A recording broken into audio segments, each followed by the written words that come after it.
Yes, City Extra fan cams. I'm joined by Harry here following our 1-0 win over Newcastle. Harry, that's 2 on the trot for City. How are you feeling? Well, it's early doors, innit? I've not actually been impressed with the team from the Community Shield onward to this point, but I know it's early doors, so we're going to improve. Last season is an example. We had two different seasons, one before the World Cup where we was a bit adequate, and in the second half we was absolutely slamming, ripping teams apart. Hopefully we get back to that point where we're ripping teams apart and this place becomes an absolute nightmare for oppositions.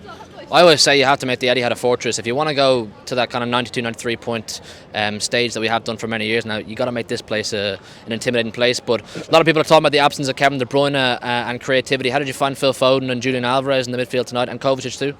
Well, Kovacic, I'm impressed with what his starts have been like and how he's fitting superb in this team. You think Gundogan was a big blow, and the way Kovacic is coming in, you think he's literally Gundogan 2.0.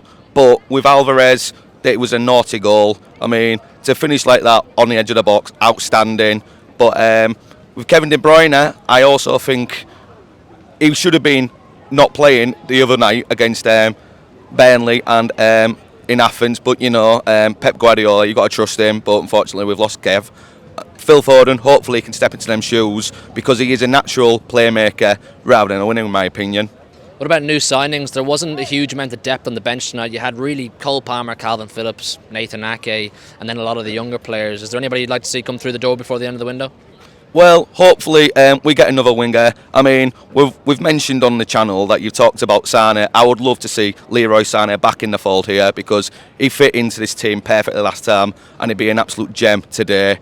But in terms of the squad depth, I do trust the board, even though it's been a bit of a shaky window. But we've got to remember, and I said this on my social media today, if you look at Manchester United, money doesn't always guarantee you success. The manager and the players do, quality players, and that's what we've had since post-Fergie, and United have just splashed their cashes, whereas us, we've bought quality players in the right positions. So hopefully, trust the board to get a winger. Hopefully I'm going for Sane in my opinion, but who knows. I wouldn't mind Leroy Sane myself, but listen, I'm asking everybody tonight because we've won our first game at home this season and we beat Burnley last week as well, of course, too. How do you feel about winning the Premier League again? 4-peat, never done before. Do you feel confident that's a possibility? Well, I'm going to be honest with you.